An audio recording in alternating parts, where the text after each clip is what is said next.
Are women better surgeons? And why it's challenging to really strictly define quote unquote better.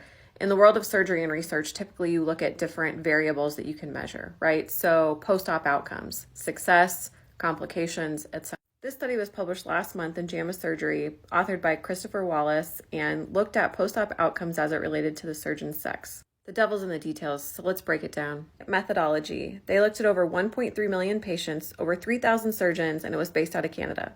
And their strict aim was to see if there was any difference in post-op outcomes as it related to either a male or a female surgeon. And what they find statistically?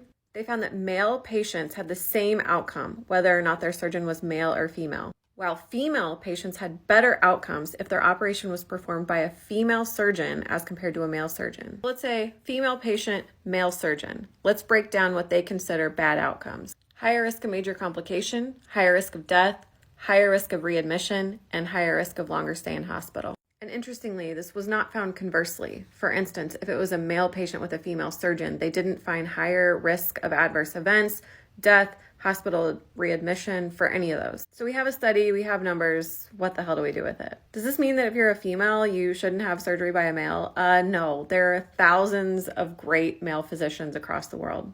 But the results are a bit concerning. And actually, there was a previous study in BMJ that showed similar findings. Patients of female surgeons had lower death rates, fewer complications, and lower rates of readmission to the hospital after their surgery.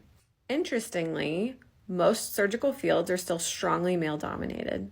So in the discussion portion of this paper, the authors point out that there are innate differences between the way men and women operate, and not operate in the technical sense, but just on a day-to-day basis.